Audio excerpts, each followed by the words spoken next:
Bismillahirrahmanirrahim. Dear students, अस्सलामु अलैकुम. उम्मीद है आप खैरियत से होंगे. OSI वालेकुम रेफरेंस सलाम मॉडल सर, का ठीक हैं। आज थर्ड लेक्चर हमारा चल रहा है. पहली 4 लेयर्स हम ऑलरेडी डिस्कस कर चुके हैं. Physical layer, data link layer, network layer, and transport layer.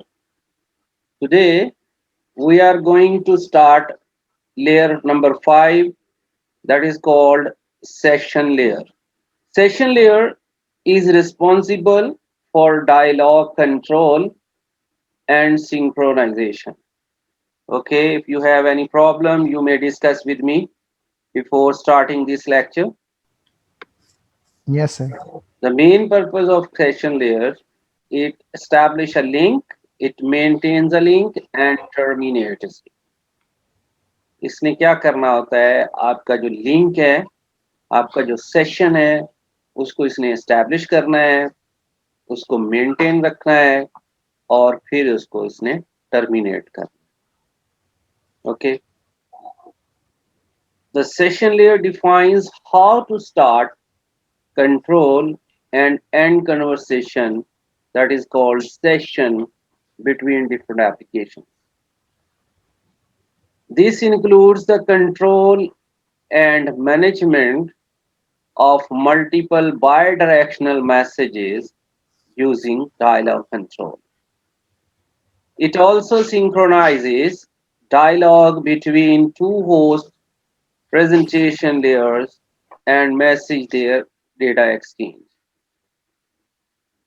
The session layer offers provisions for efficient data transfer.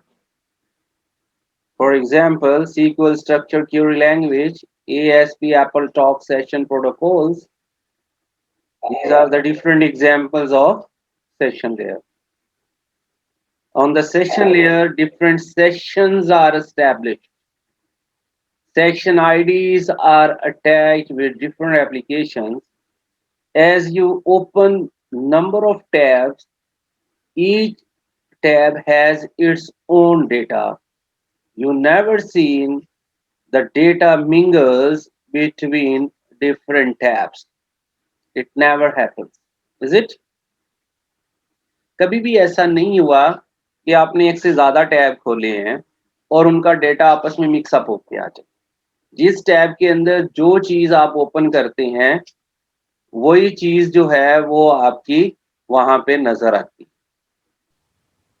This is our presentation layer, and the presentation layer is responsible for translation, compression, and encryption. Okay.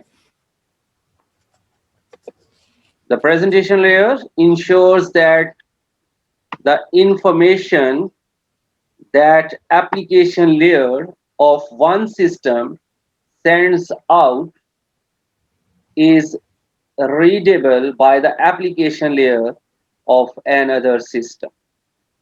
It is necessary the presentation layer translates between multiple data formats by using a common format, provides protocol conversation, data translation,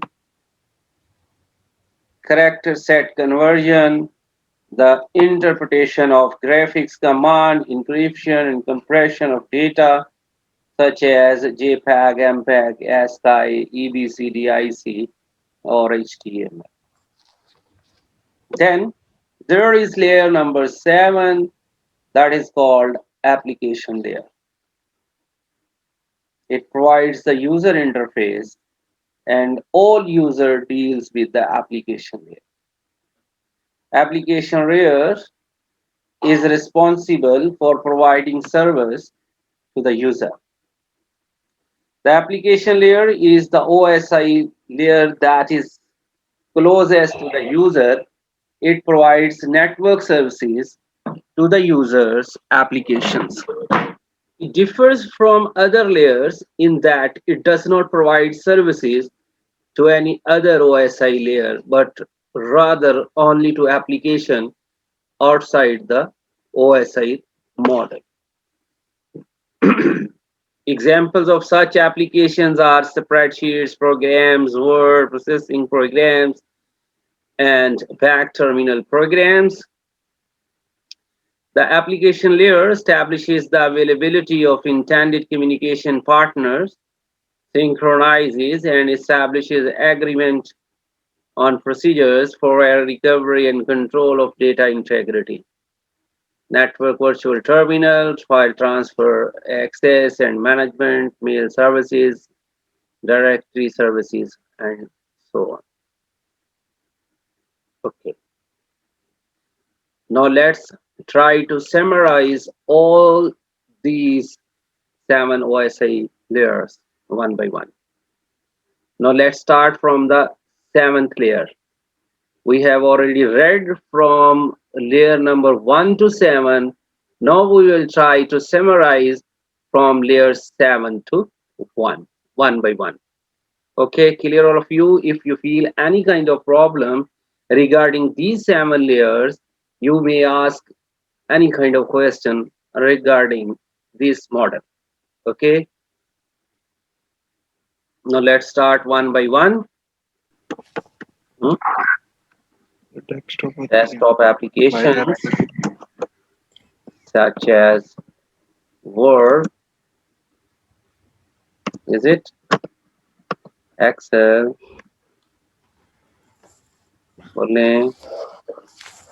VLC player,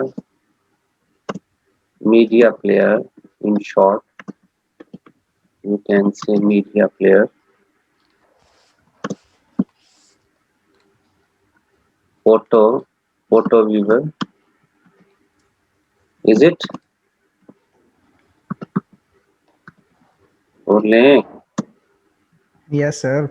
ये वाली applications आप use करते हैं in your daily life, and whenever you are dealing with these application, it means you are interacting with application layer. Okay, application layers के अंदर network applications, these are called the network applications. network applications भी use करते हैं कि नहीं? शाबाश, करते हैं सर। कौन से वाली?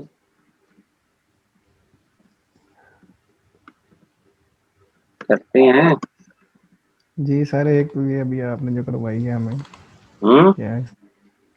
These are network applications. Is it or not? Yes, sir. Sir क्या पर्सन टू ये पर्सन applications without network के आप use कर सकते हैं? नो सर, फिर इंटरनेट के बिना। हम ये बात कर रहे हैं कि कुछ applications ऐसी हैं which are called desktop application, such as word processors, spreadsheets, presentations, media players, photo viewers, photo editing tools, or many other tools which you can use without net or internet. Is it? क्या आप internet के बगैर किसी को mail भेज सकते हैं? No sir. क्या उसके लिए आपको एक एप्लीकेशन प्रोग्राम की जरूरत नहीं पड़ेगी? पड़ेगी सर। कौन से वाला एप्लीकेशन प्रोग्राम होगा? Network application. जी, नेटवर्क एप्लीकेशन होगी। कौन से वाली? आपने मेल सेंड करनी है, you need an Outlook Express, जैसे ये माइक्रोसॉफ्ट का आउटलुक है। जी सर। जैसे गूगल क्रोम आपका वेब ब्राउजर है, उसके अंदर आप जीमेल का अकाउंट खोल लेते हैं। या ब्राउजर्स जो है वो विदाउट आपके इंटरनेट काम कर सकते हैं या नेटवर्क के काम कर सकते हैं? No sir. ओके, अब आपने एक सीवी सेंड करनी है, या आपने एक इन्वेंट्री सेंड करनी है, या इनवाइस आपने एक सेंड करनी है, तो आप कौन सा प्रोग्राम यूज करेंगे? एक्सेल। व्हाट्सएप। रिजल्ट आपने भेजना है, एक्सेल यूज करेंगे। आपने सीवी सेंड करनी है तो वर्ड पे बनाएंगे या कोई भी वर्ड प्रोसेसर पे। Is it? जी सर। तो अब वो इस नेटवर्क प्रोग्राम के बगैर आप सेंड कर सकते हैं? नो। ठीक है ना, you need an application that supports your network, ऐसे ही है। तो जी एप्लीकेशन सर। लेयर्स के ऊपर आपका 3 तरह की एप्लीकेशन से वास्ता पड़ता है।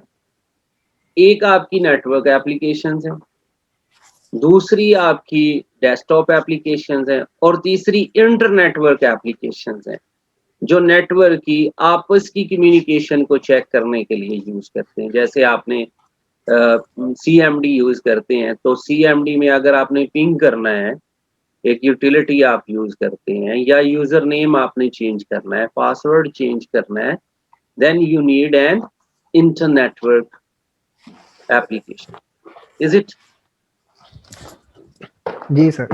ठीक है, तो ये 3 तरह की एप्लीकेशंस आप यूज करते हैं। ठीक है, एक है डेस्कटॉप एप्लीकेशंस, दूसरी है नेटवर्क एप्लीकेशंस, और तीसरी इंटरनेटवर्क एप्लीकेशंस, जो कि आपस में ये कम्युनिकेट करती हैं। इसका कंसर्न जो है होता ज़रूर है हमारे साथ, लेकिन कम होता है। ठीक है, जैसे हमारे पास ये हम HTTP प्रोटोकॉल यूज करते हैं, ठीक है, हाइपरटेक्स्ट ट्रांसफर प्रोटोकॉल। DNS हमारा यूज होता है, ठीक है, डोमेन नेम सर्वर। ठीक है, DHCP हम यूज करते हैं, ठीक है, और पिंग करते हैं हम लोग, ठीक है, टेलनेट करते हैं। ठीक है, तो it requires some internetwork application. ठीक है, ये जो आपकी ये नेटवर्क के लिए चलेगी। ठीक है, कोई भी ब्राउजिंग आपने करनी है तो ये आपकी HTTP प्रोटोकॉल या HTTPS जो है वो यहाँ पे चलेगा। ठीक है, तो दीज आर द डिफरेंट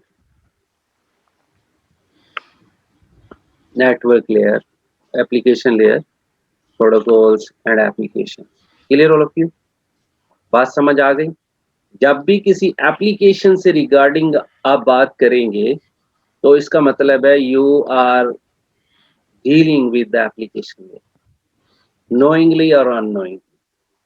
जब आप नेटवर्क के ऊपर काम कर रहे हैं या इंटरनेट के ऊपर काम कर रहे हैं, और आप इनमें से कोई एक सर्विस यूज कर रहे हैं, डेस्कटॉप एप्लीकेशन आप विदाउट नेटवर्क चला सकते हैं। ठीक है, लेकिन नीचे वाली 2 एप्लीकेशन जो हैं, जो नेटवर्क एप्लीकेशन जो हैं या इंटरनेटवर्क एप्लीकेशन जो हैं, वो विदाउट नेटवर्क नहीं ऑपरेट होंगे, क्योंकि इंटरनेटवर्क एप्लीकेशंस का मतलब है आपकी इंटरनल नेटवर्क्स की जो डिवाइसेस है, उनकी कम्युनिकेशन पॉसिबल है या नहीं है।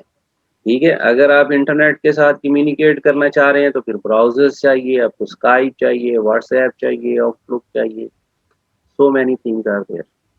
ओके, और ये एप्लीकेशन लेयर जो है, ये आपको यूजर इंटरफेस सबसे पहले प्रोवाइड करेगी कि यूजर ने how user will interact with the system. यहाँ तक बात समझ आ गई? शाबाश। Yes sir. किसी को नहीं समझ आई फिर पूछ ले, शाबाश। इसके बाद है हमारी layer number 6, that is session layer. ऐसे ही है, बोले ना?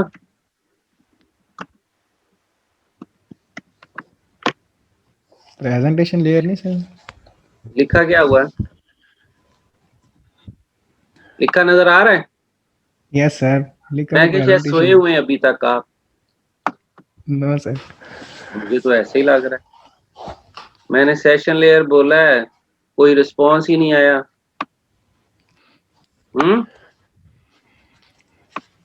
कौन सी सर आप लेयर है? लिख layer number 6, presentation layer. Presentation layer. Okay, that's good.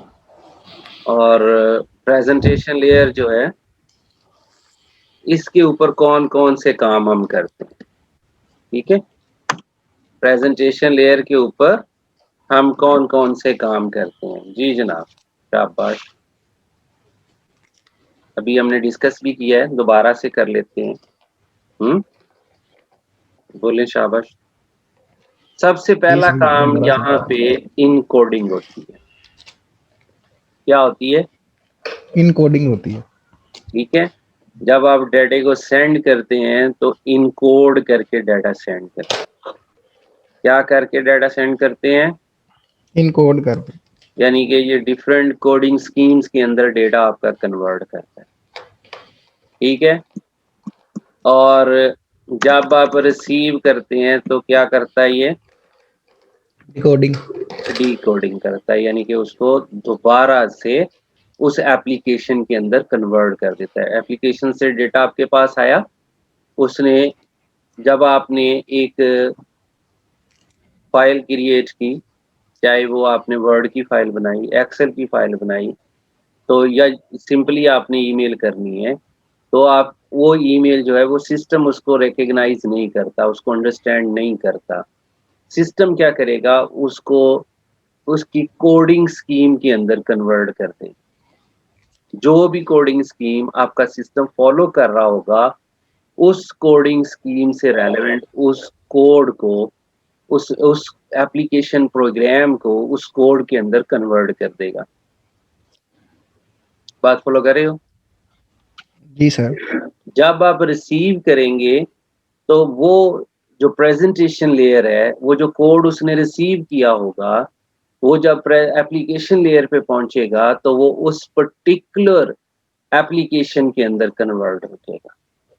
ठीक है, अब फर्ज करें कि आपने एक पीडीएफ की फाइल जो है वो रिसीव की है और आपके सिस्टम के अंदर कोई पीडीएफ रीडर प्रोग्राम नहीं है, फॉक्सेट रीडर हो गया या अडोब रीडर हो गया, वो अब आपके सिस्टम के अंदर नहीं है, तो क्या आप उस एप्लीकेशन को व्यू कर सकते हैं? उस फाइल को व्यू कर लेंगे? नो नहीं सर। कर सकेंगे, क्योंकि हमारे पास वो एप्लीकेशन प्रोग्राम अवेलेबल नहीं है। तो इसका मतलब है नेटवर्क का फॉल्ट है या कि हमारे सिस्टम के अंदर वो एप्लीकेशन अवेलेबल नहीं है। क्या चीज चेक करेंगे? शाबाश। हमारे सिस्टम के अंदर सर वो एप्लीकेशन सिस्टम के नहीं है। अंदर देखेंगे कि वो जो फाइल हमने रिसीव की है उसके सपोर्टिंग एप्लीकेशन प्रोग्राम जो है वो हमारे सिस्टम के अंदर है या नहीं। जैसे रॉर फाइल है या जिप फाइल है, जब आप उसको रिसीव करते हैं और अगर आपके सिस्टम के अंदर जिप का प्रोग्राम अनजिप करने के लिए नहीं है तो आप उसको नहीं कर पाते। ऐसे ही है, फिर आपको वो प्रोग्राम जो है वो डाउनलोड करना पड़ता है या इंस्टॉल करना पड़ता है, व्हाटएवर इज इट। सिमिलरली, जब कोई आप ऑडियो या वीडियो फाइल डाउनलोड करते हैं और उस फॉर्मेट का मीडिया प्लेयर आपके सिस्टम में नहीं होता, तो फिर आप क्या करते हैं? आप उससे रेलेवेंट उस कोडेक का मीडिया प्लेयर इंस्टॉल करते हैं, then you can enjoy that particular application और फाइल, मीडिया फाइल। ऐसे ही है कि नहीं?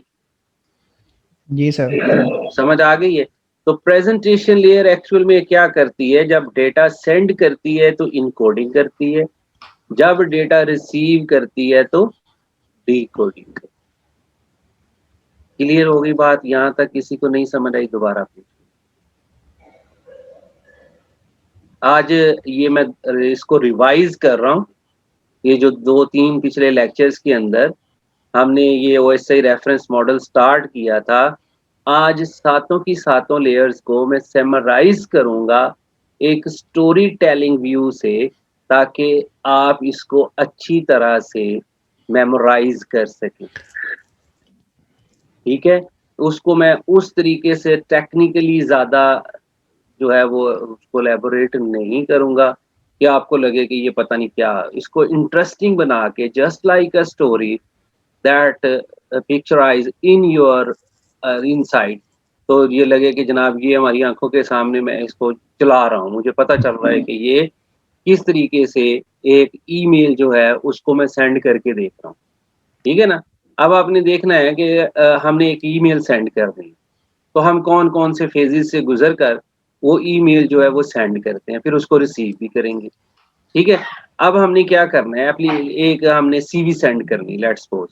तो सीवी के लिए हमें एक वर्ड प्रोसेसर चाहिए, नंबर 1।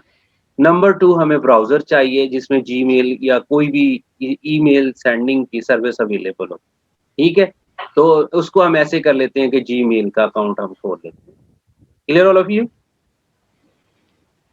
जी सर क्लियर। ब्राउजर में हमने जीमेल खोला, एक ब्राउजर है वो नेटवर्क एप्लीकेशन है, ठीक है। दूसरी एप्लीकेशन हमारे पास कौन सी है? शाबाश, नेटवर्क एप्लीकेशन। डेस्कटॉप एप्लीकेशन है। एक है नेटवर्क एप्लीकेशन, दूसरी है डेस्कटॉप एप्लीकेशन वर्ड प्रोसेसर, ठीक है ना। वो जरूरी नहीं कि माइक्रोसॉफ्ट का वर्ड प्रोसेसर हो, वो कोई भी हो सकता है, ओपन भी हो सकता है, ओपन ऑफिस। तो बात समझ आ रही है? जी तो सर। अब आपने वो सीवी राइट की है जो बनाई है आपने, किसके अंदर? वर्ड प्रोसेसर के अंदर। आपने उसको अटैच करना है किसके अंदर? ब्राउजर के अंदर, जो आपने ईमेल सेंड कर। अब आपने उसको बना लिया है, उसके अंदर आपने पिक्चर लगा ली, उसके अंदर डिफरेंट फॉर्मेट्स लगा लिए, और अब आपने उस सेंड का बटन दबा दिया। क्या कर दिया जी? शाबाश, सेंड का बटन दबा दिया। सेंड का बटन दबा दिया। तो अब सिस्टम का काम शुरू हो गया, सिस्टम उसकी इनकोडिंग करेगा, ठीक है। अब इनकोडिंग और डीकोडिंग जो है उसकी डिफरेंट, उसके अंदर आपके पास डिफरेंट फॉर्मेट्स हैं। जैसे आपने सुना होगा एस्काई कोड्स या आस्की कोड्स, ऐसे ही है, सुना है American standard code for information interchange. इसी तरह जी से sir. BCD, binary coded decimal, या ईबीसीडी, आईसी, एब्स्ट्रिक कोड, ठीक है, एक्सटेंडेड बाइनरी कोडेड डेसिमल। और आपने इसके अलावा यूनिकोड सुना होगा, यूनिकोड सुना है ना, यूनिवर्सल कोड जो आजकल चल रहा है हमारे। बात समझ आ रही है? Yes sir. अब देखें, आस्की कोड जो था वो 7 बिट या 8 बिट का था। बीसीडी कोड जो है वो 4 बिट का था, अर्ली था, पुराने सिस्टम में यूज होता था। ईबीसीडीआई एक्सटेंडेड था, ये 8 बिट पे चला गया। यूनिकोड जो है वो 16 से 32 बिट पे चला गया, ठीक है। और दुनिया जहान के जितने भी लेटर्स हैं, किसी भी वो लैंग्वेज से हैं, किसी भी सब्जेक्ट से रिलेटेड हैं, वो सारे के सारे यूनिकोड के अंदर फिट आ जाते, ठीक है। बात फॉलो कर रहे हो? आपका जो जी सर। कीबोर्ड है, अगर आप अपने कीबोर्ड को देखें तो वो आस्की जो कोडिंग स्कीम है उसके मुताबिक अरेंज किया हुआ। बात समझ आ रही है? बोले ना। जी सर आ रही है। लेकिन अब आपके पास इमोजीज आ गए हैं बहुत सारे, आपको पता है, ठीक है। बहुत सारे ऐसे आपके पास करेक्टर्स आ गए हैं जो कि आपके कीबोर्ड के ऊपर अवेलेबल नहीं होते। बात समझ आ रही है? देन क्या करते हैं, उनको कोई भी के रेलेवेंट कोई ना कोई तो कोड चाहिए होता है, और उनके लिए फिर ये यूनिकोड जो था वो इंट्रोड्यूस करवाया। अब दुनिया जहान के जितने भी वो करेक्टर्स हैं, वो खा किसी भी लैंग्वेज से ताल्लुक रखते हैं, किसी भी सब्जेक्ट से ताल्लुक रखते हैं, वो सारे के सारे अब आपको सिस्टम के अंदर मिल जाते हैं। अच्छा, लेट्स सपोज के खुदा ना खास्ता आपके सिस्टम की कोई की खराब हो जाती है, तो आप उसको आस्की कोड के मुताबिक उसको राइट कर सकते हैं। फर्ज करें कैपिटल ए वाली की जो है वो आपने, या कैपिटल ए लिखना है, तो आप क्या करेंगे, जो आपके राइट साइड पे न्यूमेरिक कीपैड होता है वहां पे आप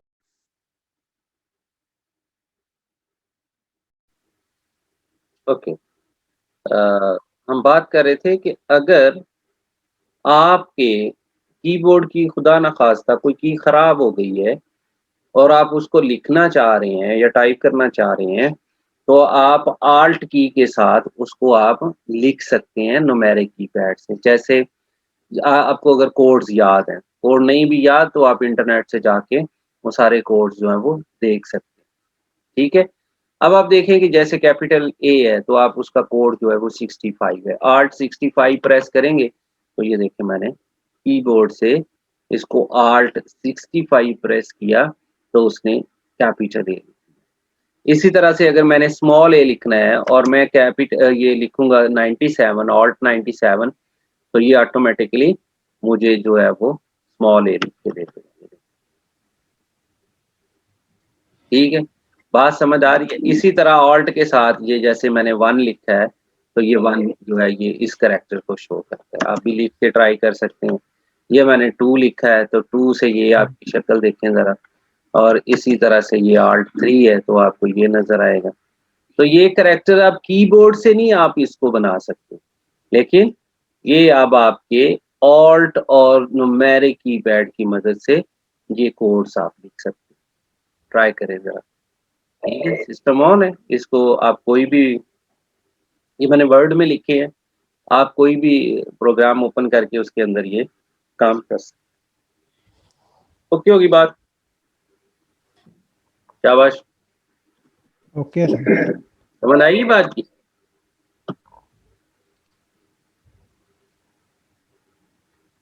Is this an interesting one or not? Yes sir, interesting. ठीक है ना, ऑल्ट की का यूज करें और ये सारे के सारे जो है वो आप लगा सकते हैं। ठीक है ना,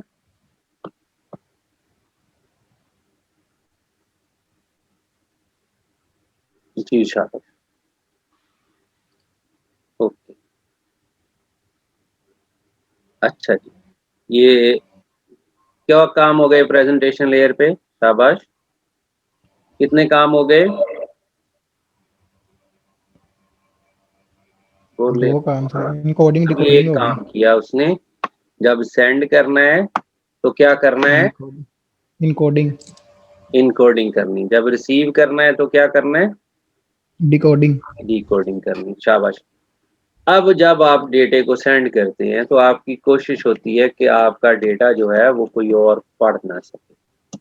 ठीक है, उसके अंदर क्या हो, प्राइवेसी जो है वो होनी चाहिए। तो जब आप डेटा सेंड करते हैं तो क्या होता है, डेटे को क्या करके भेजते हैं?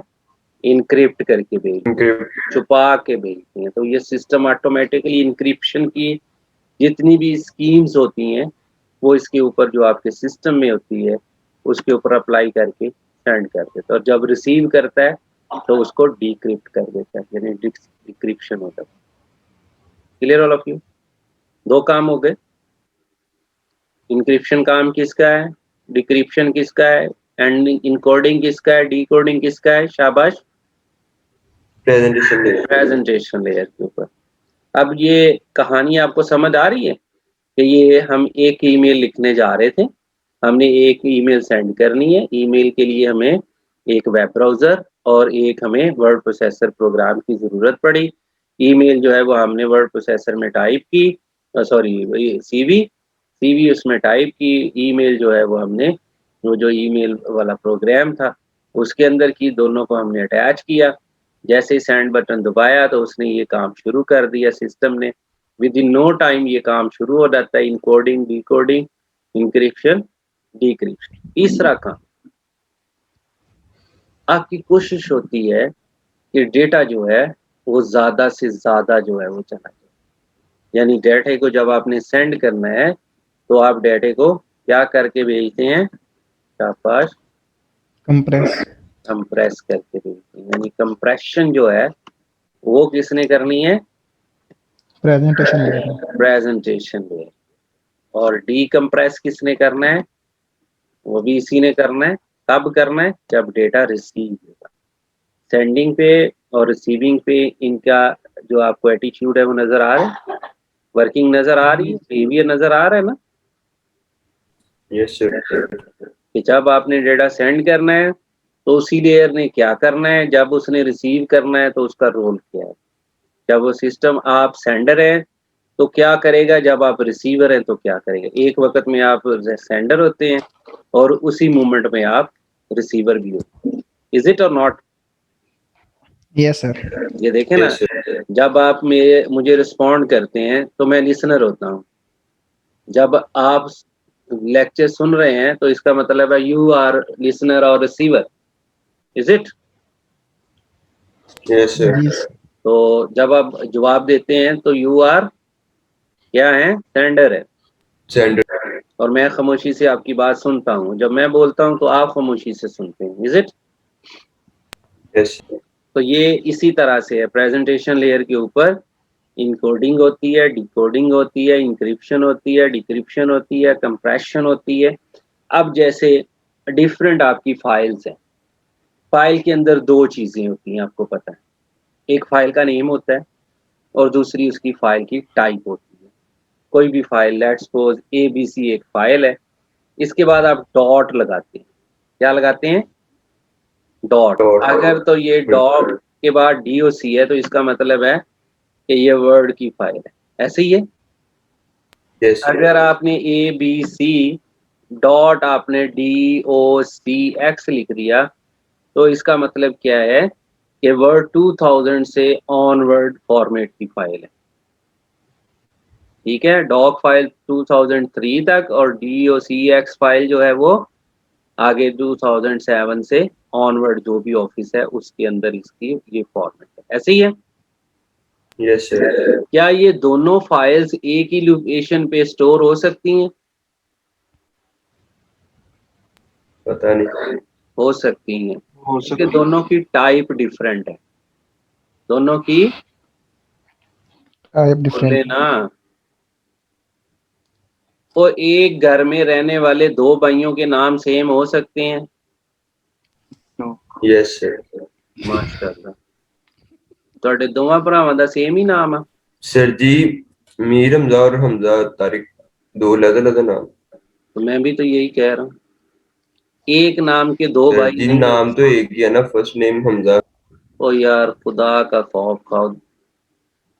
अब अगर मैं ये ABC लिखा है और इधर भी मैंने ABC लिखा है और ये मैं डॉक लिख दूं, अब ये सेम है, ये दोनों एक घर में नहीं रह सकते, यानी एक लोकेशन पे दोनों फाइल सेव नहीं हो सकती, वो कहेगा आपको रिप्लेस करनी पड़ेगी, ऐसे ही है। यस। अगर इसका अब्बू चेंज हो जाए यानी इसकी टाइप चेंज हो जाए तो ये दोनों एक ही लोकेशन पे रह सकते हैं। चाचे ने जिद कर लिया मैंने भी अपने बेटे का नाम अमीर हमजा ही रखना है, तो कोई पाबंदी है? नो। ठीक है ना। तो एक लोकेशन के ऊपर एक नाम और एक टाइप की दो फाइल्स एग्जिस्ट नहीं करती, ठीक है ना। तो बात करने का मकसद ये है कि फाइल के अंदर फाइल का नेम और फाइल की टाइप बनाई होती है और ये फाइल टाइप जो है ये प्रेजेंटेशन लेयर के ऊपर डिसाइड होती है, ठीक है। जैसे ये ABC.PDF आपने लिखा तो ये PDF की फाइल है, ठीक है। इसी तरह से नाम बेशक सेम है लेकिन उनकी टाइप डिफरेंट है, तो एक लेवल पे ये रह सकती हैं। जैसे ABC JPEG, ठीक है, ये JPEG की फाइल है, ठीक है। इसी तरह से ABC, कोई भी ABC का मतलब कोई भी फाइल का नाम हो सकता है, कोई जरूरी नहीं ABC हो, कोई भी का नाम। इसी तरह MP3 फाइल है। तो these are the different file formats. बात करने का मकसद ये है कि ये these are the different file formats. जब आपने ये प्रेजेंटेशन लेयर पे डेटा पहुंचेगा, सेंड करते वक्त वो इन फॉर्मेट में कन्वर्ट कर देगा, जब रिसीव करेगा तो वो इनकी रेलेवेंट एप्लीकेशन अगर आपके सिस्टम में है तो वो उसको ओपन कर देगा, अगर वो एप्लीकेशन नहीं है तो आपके सामने वो एक डायलॉग बॉक्स ओपन करता है कि आपने ये फाइल कौन से एप्लीकेशन प्रोग्राम के थ्रू ओपन करना। यहाँ तक किसी को बात नहीं समझ आई दोबारा पूछिए, शाबाश। प्रेजेंटेशन लेयर के टास्क अगर किसी को समझ नहीं आए तो जनाब वो मेरे से दोबारा पूछ ले, मैं उसको बता देता हूँ। अच्छा जनाब, इस बाद हमारी लेयर नंबर 5 आ जाती है जो कि हमारी सेक्रेटरी लेयर कहलाती है, ठीक है। ये हमारी सेक्रेटरी लेयर, कौन से वाली? Session layer. सेशन लेयर जो है वो हमारे जनाब एप्लीकेशन लेयर की ये सेक्रेटरी है। क्या है? सेक्रेटरी है। अब इसने करना क्या है जनाब? सेशन लेयर क्या करती है? शाबाश, अभी मैंने बताया थोड़ी देर पहले, जब ये लेक्चर हमारा स्टार्ट हुआ तो मैंने सेशन लेयर से स्टार्ट किया था। ये क्या करती है, मैंने पहला वर्ड बोला था, ये लिंक जो है उसको स्टैब्लिश करती है। ठीक है, क्यों भाई? जी सर, लिंक को क्रिएशन मैनेजमेंट और लिंक जो है क्रिएट या स्टैब्लिश करती है, फिर टर्मिनेशन करती है। उसको मेंटेन करती है, पहले ही टर्मिनेट कर दें। ठीक है, यानी कि पहले इसने कॉल को मिलाना है, ठीक है, फिर उस कॉल को बरकरार भी रखना है। ये नहीं है कि अब कॉल मिल गई है तो अब ये कभी वो ब्रेक हो जाए, कभी वो चले, नहीं, उसको उसने स्टेबल भी रखना है, मेंटेन भी रखना है।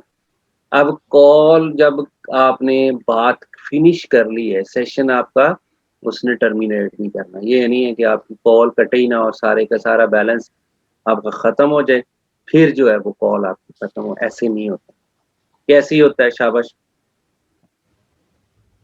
नो सर, ऐसे थोड़ी। हाँ, और सेशन लेयर जो है वो अवेलेबिलिटी चेक करती है, एक ऐसा टोकन सेंड करके, ऐसा फ्लैग कि दूसरे एंड पे आपके पास डिवाइस अवेलेबल है कि नहीं है। ठीक है, बात समझ आ रही है? जैसे आप कहते हैं कि जनाब किसी सीईओ ने, एक कंपनी के सीईओ ने दूसरी कंपनी के सीईओ से बात करनी है, तो वो सेक्रेटरीज जो हैं वो आपस में निगोशिएट करके टाइम तय करती हैं, ऐसे ही है? बोले। जी सर। सेक्रेटरी जो है वो डायरेक्ट सीईओ को तो नहीं कॉल करती, दूसरी कंपनी को, वो उसकी सेक्रेटरी को करेगी ना कॉल, पीए जो होता जी है। सर। बात फॉलो कर रहे हो? आपको इन प्रोटोकॉल्स का पता है कि नहीं, कॉल्स कैसे की जाती है ऑर्गेनाइजेशन टू ऑर्गेनाइजेशन? फर्ज करें कि किसी और यूनिवर्सिटी ने हमारे यूनिवर्सिटी के वीसी साहब को कॉल करनी है, तो अगर उनकी सेक्रेटरी कॉल कर रही है तो वो, या पीए कॉल कर रहा है तो वो पीए को कॉल करेगा। क्या ख्याल है? पीए जी जो सर। है वो पीए को कॉल करेगा, और पीए जो है वो उसको कॉल मिला के आगे वीसी साहब को जो देगा, ठीक है ना, या वो बताएगा कि वो बिजी हैं या नहीं, ऐसे ही है ना?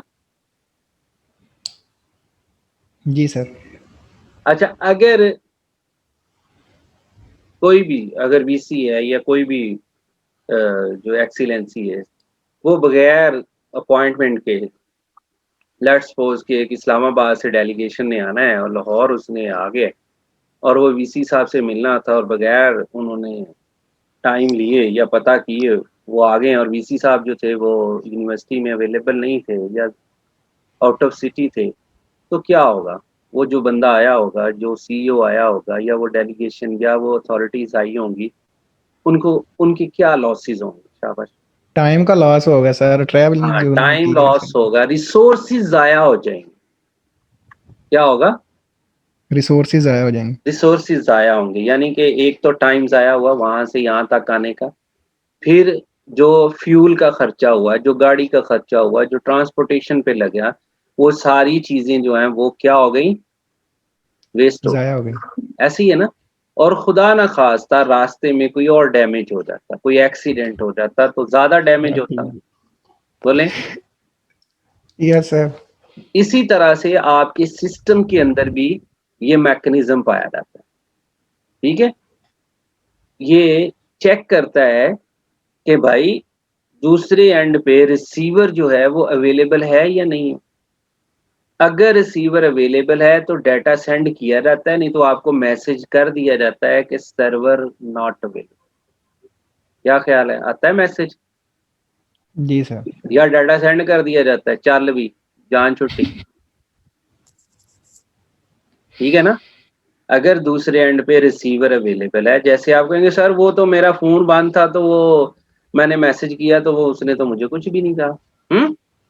भाई वो जो, अगर आप व्हाट्सएप पे मैसेज कर रहे हैं तो व्हाट्सएप के सर्वर पे वो चला गया। अगर व्हाट्सएप का सर्वर डाउन होगा तो आपका डेटा सेंड नहीं होगा, ना रिसीव होगा। क्या ख्याल है? आपने यहाँ से डेटा सेंड कर दिया, वो व्हाट्सएप पे चला गया, व्हाट्सएप के सर्वर ने फिर आपको सेंड किया। क्लियर हो रही बात? जी सर। आप भले अपना फोन बंद करके रख दें, आप भले नेटवर्क के साथ कनेक्ट हों या ना हो, लेकिन जैसे ही आप कनेक्ट होंगे वो आपको इंटीमेशन चली जाएगी कि भाई ये मैसेज है आपका, धड़ाधड़ मैसेज आने शुरू हो जाते हैं। क्या ख्याल है? Yes sir. तो इसी तरह से ये सेशन लेयर देखती है कि दूसरी साइड के ऊपर सिस्टम जो है या रिसीवर जो है वो अवेलेबल है कि नहीं है। अब रिसीवर का मतलब ये हरगिज नहीं कि वो एंड यूजर, रिसीवर का मतलब वो सर्वर जिसके थ्रू सर्विसेज आपको मिल रही हैं, ठीक है ना, वो वहां पे डाटा सेंड करके वो पर यूजुम्मा हो जाएगा।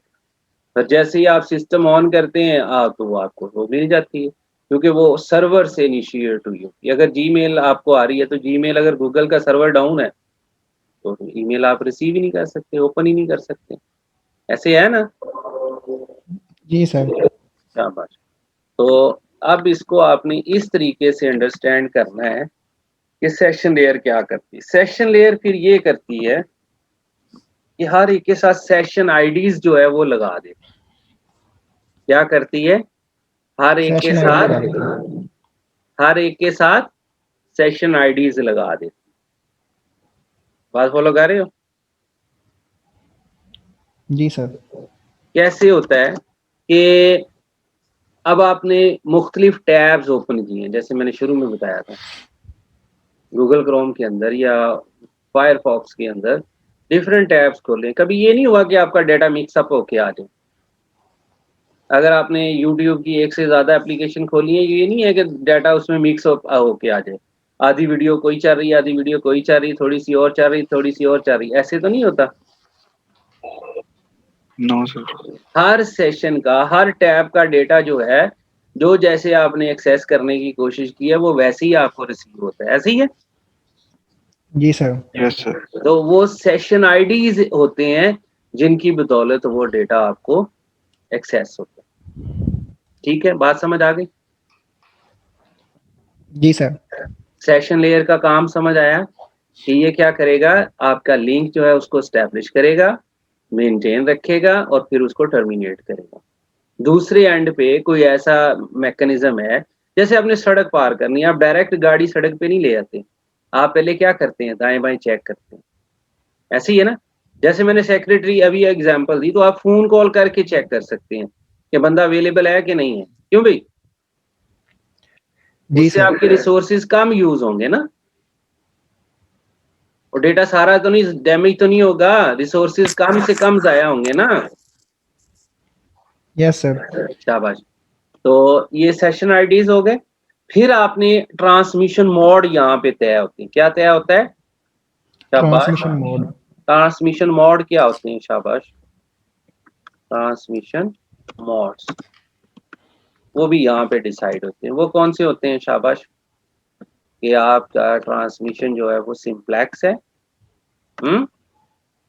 हाफ डुप्लेक्स है, डुप्लेक्स है। यस सर, हाफ डुप्लेक्स और डुप्लेक्स। हाफ डुप्लेक्स है या फुल डुप्लेक्स या डुप्लेक्स है। ऐसे ही है ना? तो भाई ये यहाँ पे डिसाइड होना। आपके इंटरनेट के ऊपर इनमें से कौन सा ट्रांसमिशन मोड चलता है?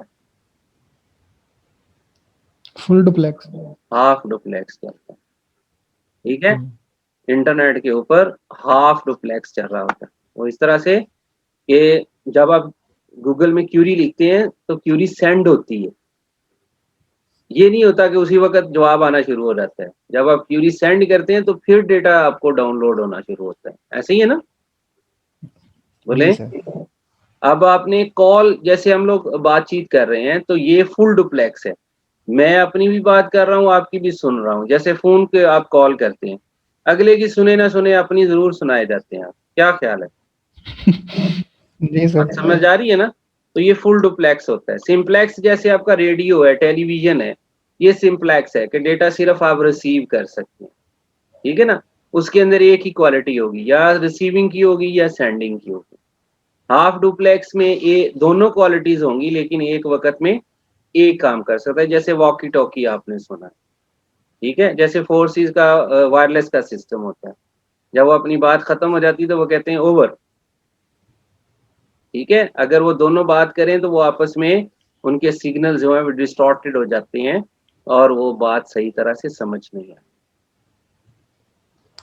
जी शाबाश। यहाँ तक अगर किसी को बात समझ नहीं आई वो पूछ ले। Application layer regarding applications and user interface. Presentation layer regarding encoding, decoding, encryption, decryption, compression, decompression, and different file formats or different coding schemes. Session layer establish करना लिंक को, maintain रखना, terminate करना, रिसीवर की availability को check करना, session IDs जो है वो एसोसिएट करने, और ट्रांसमिशन मोड जो है उसको यहाँ पे तय किया है। जी शाबाश। किसी को बात नहीं समझ आई फिर नहीं तो मैं आगे जा रहा हूँ। शाबाश बोले। आ गई है। चलिए गुड। ये आपने ऐसे ही बताना है। अब ये इसके बाद आपका ये क्विज भी होना है, ठीक है ना। तो मैं चाह रहा था कि ये लेयर्स जो हैं वो पूरी हो जाएं ताकि आपका जो क्विज है वो अच्छे तरीके से, या जितना हमने पढ़ लिया है यहाँ तक उसका सारे का क्विज जो है वो अगले लेक्चर में होगा आपका, ठीक है ना। और मैंने असाइनमेंट भी डाली हुई है आपकी, वो भी आप उसको भी देख लीजिएगा, ठीक है ना। अब आगे transport layer. Sir link establish हो गया, आपका ट्रांसमिशन लिंक भी डिसाइड एस्टेब्लिश हो गया, आपने सीवी भी बना ली, सारा कुछ कर लिया है। तो अब कौन सी फाइल आपने सेंड करनी, ठीक है ना। आपने वॉइस जो है वो आपका सेशन एस्टेब्लिश हुआ है या आपका टेक्स्ट फाइल का। अगर वॉइस है तो आपका यूडीपी चलेगा, और अगर आपकी सिंपल टेक्स्ट है तो सी ये चलेगा आपका टीसीपी, ठीक है। टीसीपी और UDP, these are two protocols which are available on the transport layer। बात समझ आ गई। यहाँ पे ऊपर सारों पे हमने बात की हुई है कि जो पीडीयू की शेप होगी वो रिगार्डिंग दैट पर्टिकुलर लेयर होगा। एप्लीकेशन पे एपीडीयू होगा, प्रेजेंटेशन के ऊपर पीपीडीयू होगा, सेशन लेयर के ऊपर एसपीडीयू होगा, यानी कि प्रोटोकॉल डेटा यूनिट या डेटा की शेप या जिस तरीके से लेयर बाय लेयर कम्युनिकेशन होनी है। टॉप 3 लेयर्स जो हैं जिसमें 7, 6 और 5, वहां पे पीडीओ को इन शॉर्ट आप डेटा ही कहते हैं। बात समझ आ गई। जैसे ही डेटा आपका वो पीडीयूज जो हैं वो यहाँ पे पहुंचते हैं आपके ट्रांसपोर्ट लेयर पे, तो वो सेगमेंट्स में कन्वर्ट हो जाते हैं, ठीक है। यहाँ पे आपके मल्टीप्लेक्सर जो है वो एज अ डिवाइस काम कर रहे हो, ठीक है। मल्टीप्लेक्सिंग का क्या मतलब होता है कि मल्टीप्लेक्सर जो है वो आपके शेयरिंग अ ट्रांसमिशन मीडियम, यानी कि एक ट्रांसमिशन मीडियम को शेयर करते हैं मल्टीपल, ठीक है। मल्टीपल आप देखो फ्रीक्वेंसीज जो है वो एक सिंगल कैरियर के ऊपर आ रही है। आपके 500 टीवी चैनल्स आ रहे हैं, एक कॉपर की केबल है ना या फाइबर की केबल है, तो वो उसके ऊपर मल्टीपल फ्रीक्वेंसीज जो है आ रही। जैसे चलें बात कर लेते हैं कॉपर केबल की या पीटीसीएल की। या पीटीसीएल पे देखें, ये जब ब्रॉडबैंड आया पहले था बेस बैंड। बेस बैंड का मतलब है कि वो एक ही फ्रीक्वेंसी को सपोर्ट करता है, उस चैनल के ऊपर वो एक ही तरह की फ्रीक्वेंसी कैरियर करता है। अब ब्रॉडबैंड आ गया तो अब इसके ऊपर मल्टीपल फ्रीक्वेंसीज जो है वो कैरी हो, ठीक है। नंबर 1, आप उसके ऊपर टेलीफोन भी सुन सकते हैं। नंबर 2, आप उसके ऊपर ब्राउजिंग भी कर सकते हैं। नंबर 3, आप उस पर स्मार्ट टीवी भी इंजॉय कर सकते हैं। यानी कि एट ए टाइम आप ये 3 सर्विसेज ले सकते हैं। अब टीवी पे आ जाए, जब आप स्मार्ट टीवी देखते हैं तो 100 प्लस वो कहते हैं चैनल्स आ। अब हर चैनल की फ्रीक्वेंसी डिफरेंट है, ठीक है। तो वो उसी एक कॉपर केबल के ऊपर आ रहे हैं, और आपका जो मोडेम है उसके आगे आपने देखा होगा एक स्प्लिटर लगा होता है जो वॉइस को एक साइड पे भेज देता है और डेटा को दूसरी एंड पे भेज। क्लियर होगी बात, समझ आ गई यहाँ तक। तो वो स्प्लिटर जो है वो उसको स्प्लिट कर देता है कि वो मल्टीप्लेक्सर है कि डेटा जो है वो कैसे उसने स्प्लिट करना है, ठीक है। मल्टीप्लेक्सर ये डी मल्टीप्लेक्सर यही काम करते हैं कि डाटा जो है वो एक सिग्नल पे कैसे सेंड करना है और कैसे यूं उसने सेपरेट करना है। ये देखे ना, ये जस्ट लाइक का मल्टीप्लेक्सर की है आपका डेटा जो है ये मूव कर रहा है, हर एक लहदा से वो जा रहा है। कोई लाहौर की कॉल जा रही है, कोई कराची को जा रही है, तो वो एक ही आपकी एक्सचेंज से जा रही होती है, वहाँ पे मल्टीप्लेक्सर लगे होते हैं और उसी की एक फॉर्मेट आपको आपके यहाँ पे जो स्प्लिटर लगाते हैं उसके अंदर नजर आ रहा है। ठीक होगी बात, समझ आ गई यहाँ तक? शाबाश। जी सर। अच्छा, ट्रांसपोर्ट लेयर के ऊपर ये 2 प्रोटोकॉल हमने देख लिए और यहाँ पे आपकी जो एड्रेसिंग स्कीम होती है उसको हम पोर्ट आईडीज कहते हैं और ये पोर्ट आईडीज हमारे 16 बिट की होती हैं। ठीक है। अच्छा, ये हमने बात की थी पोर्ट आईडी और क्या कहते हैं इसके आईपी एड्रेसेस से, इनके कॉम्बिनेशन से क्या बनता है, सॉकेट्स बनती है। क्या बनती है? सॉकेट्स सॉकेट बनती है। ठीक है, उसमें आपका ये पोर्ट आईडीज होते हैं और पोर्ट में आपको लास्ट टाइम बताया था मैंने 1024 पोर्ट्स होती हैं जिनको हम वेल नोन पोर्ट्स कहते हैं। ऐसे ही है ना? जी सर। वेल नोन पोर्ट्स के बारे में लास्ट टाइम मैंने बताया था, आपको दिखाया भी था कि यूडीपी की कौन सी पोर्ट्स हैं और टीसीपी की कौन सी पोर्ट्स हैं। ठीक है, बताई थी। जैसे एफटीपी की मैंने 20 और 21 बताई थी, एसएसएच की आपको 22 बताई थी, टेलनेट की मैंने 23 बताई थी, सिंपल मेल एसएमटीपी की आपको 25 बताई थी। ठीक है, एचटीटीपी की आपको 80 बताई थी, एचटीटीपीएस की आपको 443 बताई थी, टीएफटीपी की आपको 69 बताई थी। ठीक है, तो इस तरह से आपको डिफरेंट मैंने आपको पोर्ट आईडीज इस तरह से डिफरेंट एप्लीकेशंस के लिए डिफरेंट पोर्ट आईडीज। क्लियर हो गई बात, समझ आ गई? जी सर। शाबाश। अच्छा, ये आपकी और ये आपकी जो पोर्ट्स हैं वो कितनी है? ठीक है, क्लियर ऑल ऑफ यू? शाबाश। यहाँ तक बात समझ आ रही है सबको? Yes sir. अच्छा, अब यहाँ पे आपके और बहुत सारे काम जो हैं वो होते हैं, जैसे कंजेशन अवॉइडेंस। कंजेशन समझते हैं? ये काम भी कौन सी लेयर पे होता है? लेयर नंबर 4 पे। ठीक है, कि यहाँ पे किसी किस्म की रुकावट नहीं आती, जो डेटा आपका कंजेस्टेड हो रहा है उसको जो है वो यहाँ से रिमूव किया जाता है, दैट इज कॉल्ड कंजेशन। ठीक है, कंजेशन। तो ये कंजेशन जो है उसको यहाँ पे वाइड किया जाता है। फिर एरर करेक्शन की जाती है, यहाँ पे एरर करेक्शन। समझ आ रही बात की? एरर जो है वो लेयर नंबर 2 पे डिटेक्ट होती हैं, लेयर नंबर 4 पे करेक्ट करके भेजी जाती हैं। अब देखो ना, that is near to session layer. और फिर प्रेजेंटेशन एंड एप्लीकेशन, अगर यहीं पे प्रॉब्लम है तो अभी वो उसको सिग्नल बैक भेज देगा कि भाई ये डेटा सही नहीं है, इसको सेंड करो। ठीक है ना?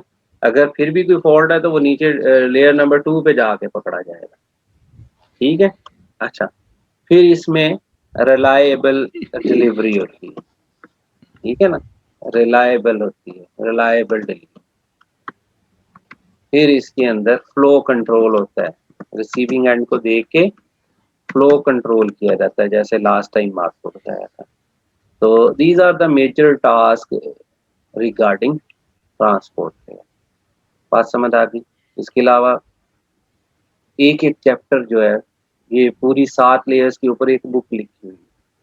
ठीक है, एक एक लेयर के ऊपर एक एक पूरी पूरी जो है वो आपकी इंडस्ट्री खड़ी है। आपको पता है ना, आपको लास्ट टाइम भी बताया था कि एक लेयर जो है वो आपकी दूसरी लेयर को डिस्टर्ब नहीं करती, आप इंडिपेंडेंटली उस लेयर के अंदर काम कर सकते हैं। ठीक है, चाहे आप फिजिकल लेयर पे काम करें, आप डेटा लिंक लेयर पे काम करें, आप नेटवर्क लेयर पे काम करें, ट्रांसपोर्ट पे करें, सेशन लेयर से रिगार्डिंग कुछ करना चाह रहे हैं। ठीक है। अच्छा, सेशन लेयर से रिगार्डिंग कुछ और, ये ऑपरेटिंग सिस्टम भी आपका इसके अंदर आ जाता है। ठीक है, आपका ऑपरेटिंग सिस्टम जो है वो इस सारे को शेड्यूल करता है। ठीक है, तो इसके अंदर शेड्यूलर होता है, तो ये शेड्यूलर जो है वो शेड्यूल करता है इस सारे का। ठीक है, बात समझ आ रही है सबको? तो बहुत सारे काम है तो इसलिए मैं आपको ये बता रहा हूँ कि अभी फ़िलहाल आपको इनको थोड़ा-थोड़ा जो है वो आप देख लें। अब आप देखिए आपके ज़हन में वो स्टोरी जो है वो चलनी शुरू हुई है कि नहीं? या अपनी ईमेल जो है वो आपकी कहाँ पे पहुँच गई? ठीक है? अब ईमेल को आपने लोड कर दिया। बात फ़ॉलो कर रहे हो ना? अब नेटवर्क लेयर पे आपने उसको डेस्टिनेशन बतानी, जाना किधर है अब, ठीक है? नेटवर्क लेयर के ऊपर आपकी जो डिवाइस है वो राउटर है, पहली बात तो ये, ठीक है? राउटर पे अब 2 तरह के यहाँ पे प्रोटोकॉल होंगे। एक आपको लास्ट टाइम बताया था राउटेड प्रोटोकॉल होते हैं, ठीक है? राउटेड प्रोटोकॉल जिसमें मैंने बताया था आईपी, ठीक है? जो डेटा कैरियर आईपीएक्स और एप्पल का नोवेल नेटवे, ठीक है? तो ये कौन से प्रोटोकॉल्स हैं?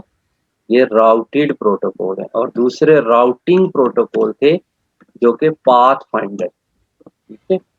जो कि पाथ सिलेक्ट करते थे, पाथ के बारे में बताते हैं, जैसे राउटिंग इंफॉर्मेशन प्रोटोकॉल रिप, ठीक है? और IGRP interior gateway routing protocol और इसी तरह से EIGRP enhanced interior gateway routing protocol, OSPF open shortest path first, ISIS intermediate to intermediate system, ठीक है? So these are the different routing protocols which are available on the network layer, ठीक है? इसके अंदर क्या होता है कि इसने बेस्ट पाथ डिटरमिन करना होता है। क्या करना होता है? बेस्ट पाथ जो है उसकी डिटर्मिनेशन जो है वो नेटवर्क लेयर के ऊपर होती है। जैसे आपका पोस्ट ऑफिस होता है, it's just like a post office, ठीक है? राउटर होता है, उसने देखना है कि उसके ऊपर डिफरेंट राउटिंग प्रोटोकॉल्स, तो बेस्ट पाथ जो है वो सिलेक्ट करेगा on the basis of certain parameters. ये इतने राउटिंग प्रोटोकॉल्स हैं, एक राउटर के ऊपर एक भी हो सकता है, एक से ज़्यादा भी हो सकते हैं, depends on the environment and the requirement कि आपको कौन सा प्रोटोकॉल चाहिए, ठीक है? तो वो उसके मुताबिक वो प्रोटोकॉल आपको सर्विसेज प्रोवाइड करेगा कि आपने left right up down east west किस तरफ को मूव करना है। जो बेस्ट पाथ होगा वो ये डिटरमिन करके देगा नेटवर्क लेयर। बात समझ आ गई? यहाँ पे जो आपका एड्रेसिंग स्कीम होती है उसको हम लॉजिकल एड्रेसिंग कहते हैं, ठीक है? लॉजिकल एड्रेसिंग या इसको हम सॉफ्टवेयर एड्रेसिंग भी बोलते हैं, सॉफ्टवेयर एड्रेसिंग, ठीक है? सॉफ्टवेयर एड्रेसिंग या इसको आईपी एड्रेस बोलते हैं, ठीक है? तो आईपी एड्रेसेस होते हैं और ये आईपी एड्रेसेस आपके अगर दो वर्जन आपके चल रहे हैं अभी तक, IPv4 है तो ये 32 बिट का है, ठीक है?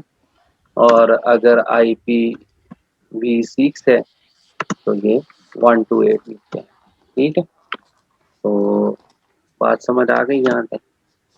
तो यहाँ पे आईपी से रिलेटेड जो है वो काम होते हैं। मेन यहाँ पे जो डिवाइस है वो आपकी राउटर है और इसके साथ लेयर 3 का जो स्विच है जिसके अंदर राउटिंग की कैपेबिलिटी होती है वो भी यहाँ पे काम करते हैं, ठीक है?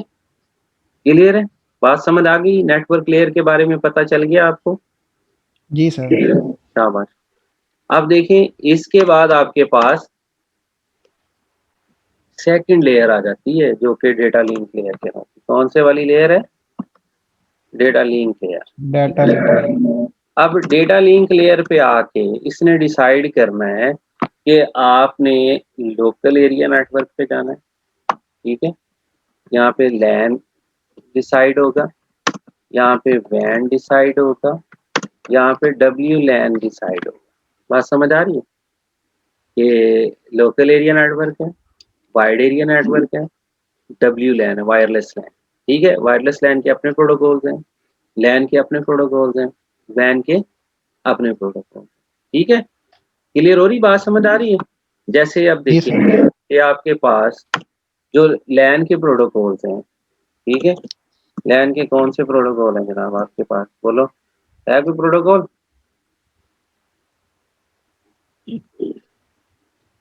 बड़े अफसोस, ये लैन प्रोटोकॉल है, ठीक है, ये तो आपको पता होना चाहिए, ठीक है। लैन के अंदर आपको और भी पता है ना, ब्लूटूथ, वाईफाई, नहीं वाईफाई नहीं ब्लूटूथ है। हो गया, ये आपके लोकल एरिया नेटवर्क के अंदर ईथरनेट है, एफडीडी है, ब्लूटूथ। अब ये जी ब्लूटूथ सर। हम इसमें से निकाल देते हैं अभी फिलहाल, तो ये दो ही हो, हम्म ये आपके लैन के हो गए। वैन के क्या है? वैन प्रोटोकॉल, वैन प्रोटोकॉल्स कौन से हैं जनाब जी? आपके एच डी एल सी, आपके पास पीपीपी, ठीक है, आपके पास X25, ठीक है, ये आपके वैन के प्रोटोकॉल्स हो गए। बात समझ आ रही? जी सर। अच्छा, अब डब्ल्यू लैन आ गया, वायरलेस लैन। वायरलेस लैन के अंदर ये मैंने ब्लूटूथ क्यों मिटा दिया था, इस वजह से, ठीक है, क्यों भाई? ये ऐसे ही है यस सर। इसके अंदर। ये अब डब्ल्यू लैन के अंदर आपका वायरलेस लोकल एरिया है, तो वाइड एरिया भी इसके अंदर होता है। ये ब्लूटूथ के अलावा भी और कोई होती है, ठीक है ना, ये क्यों भाई बोले?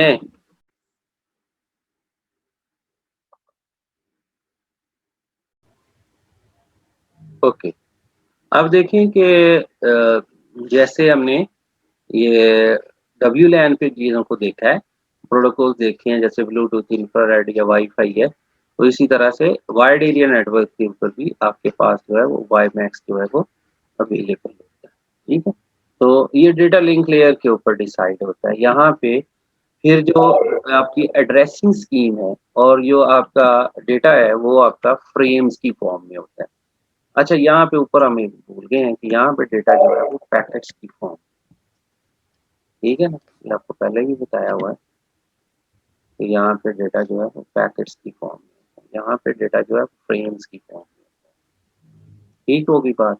अच्छा, फ्रेम के बाद यहाँ पे आपके पास फिजिकल एड्रेसिंग है,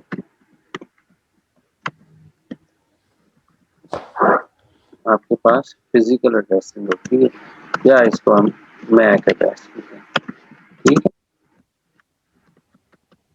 और फिर हमने बात की थी कि ये लेयर जो है इसके दो हिस्से होते हैं, एक को हम एलएलसी बोलते हैं, ठीक है, और दूसरे को हम मैक बोलते हैं। एलएलसी जो है वो हमारी नेटवर्क लेयर को सपोर्ट करती है, जो कि लॉजिकल एड्रेसिंग होती है, तो इसको लॉजिकल लिंक कंट्रोल, ठीक है ना।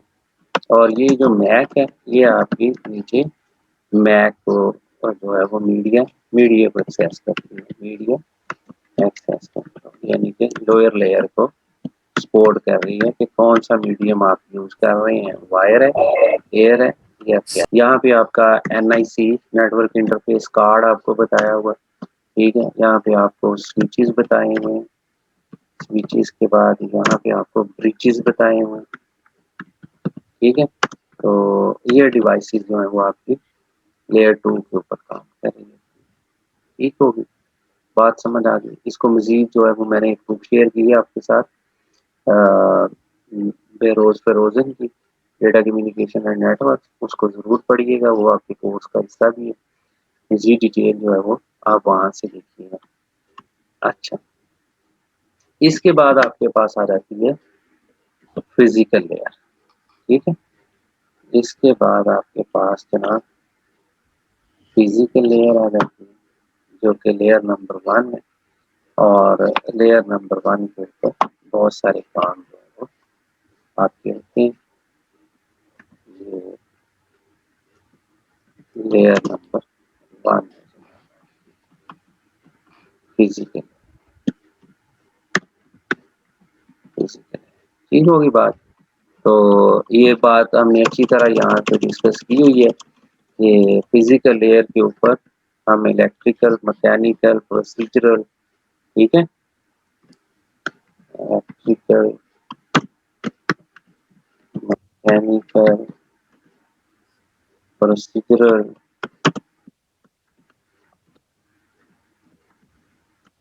और फंक्शनल जो है वो स्पेसिफिकेशन जो है वो डिस्कस करते हैं, ठीक है। फंक्शनल स्पेसिफिकेशन जो है वो यहाँ पे, कहाँ पे, क्यों भाई, यस यहाँ पे हम केबल्स के बारे में देखते हैं, कनेक्टर्स के बारे में देखते हैं, हम वोल्टेज के बारे में देखते हैं, ठीक है। तो ये डिफरेंट स्पेक्स जो है वो हम यहाँ पे पढ़ते हैं। यहाँ पे डेटा जो है वो आपका बिट्स स्ट्रीम के अंदर ट्रैवल करता है, बिट्स की फॉर्म में, ठीक है। और यहाँ पे बहुत सारे डिवाइसेस और भी हैं, जैसे आपके पास हब है, ठीक है, आपके पास रिपीटर है, एम्पलीफायर्स एंड सो ऑन, ठीक। तो यहाँ पे ये बिट्स की फॉर्म के अंदर, और यहाँ पे डिफरेंट टाइप की लाइन कोडिंग भी होती है, ठीक है। ये लाइन कोडिंग को भी हम देखेंगे, कैरेक्टर कोडिंग को भी देखेंगे आगे वीडियो के साथ। अभी फिलहाल आप इतना ही जो है वो उसको हजम करें। मजीद डिटेल जो है वो मैंने कहा है कि आपके साथ मैंने बुक शेयर की है, आप उस बुक को स्टडी कीजिएगा, कुछ चीज़ आपने पूछनी है तो मेरे साथ ज़रूर डिस्कस कीजिएगा, ठीक है। तो आज के लिए इतना ही। Thank you very much, see you next time. अल्लाह हाफिज़।